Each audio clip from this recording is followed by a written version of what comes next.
I want to turn dramatically to a story that everybody was horrified by and talking about this week, and that, of course, was the attack, and you see it there on camera. 4 blacks torturing a mentally disabled white man live on Facebook and forcing him to say hateful things. Here they are.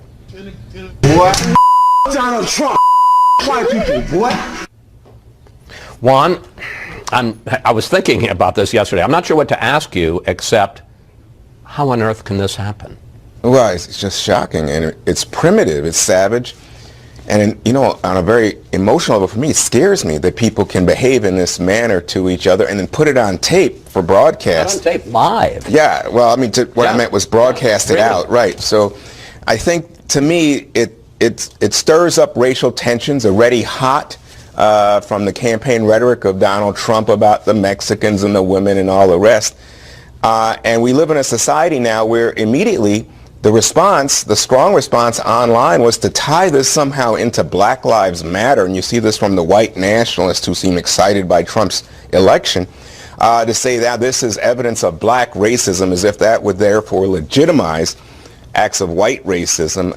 It becomes perverse, you know, conversations about Dylan Roof, about a disabled black kid that was tortured, not on tape or live as you describe it. So we didn't know about that, but clearly there's something happening in the society that is deeply troubling on the level of race and difference, and the key here is, I think, as you know, for responsible people, including our president-elect, to act, to speak out and say very clearly that this is unacceptable.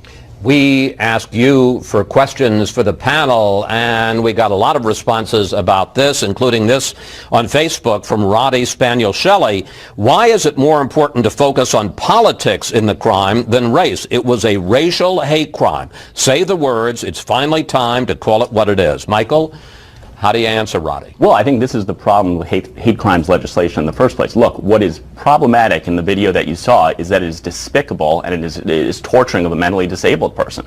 And I think for us, in a lot of what Juan was just saying in terms of talking about the racial aspects of this, we shouldn't have hate crimes legislation. We shouldn't be saying that if you torture somebody because of politics, or you torture somebody because of race, that's worse than if you torture somebody live on camera because of money, or just because you're a sick, depraved individual. And the additional problem with hate crimes legislation is that you're forcing, in this case it's very easy, they're saying on tape why they're doing it and what they're believing, but in many of these hate crimes cases, you're actually forcing a jury or a judge to get inside the mind of a depraved killer or torturer. And so I think we should be looking at the crime that was committed. We should be looking at the crime that's committed in all of these hate crimes, so-called hate crimes that are good, and not putting people in jail because of their thoughts, but putting people in jail because of their actions. These were just depraved, disgusting actions.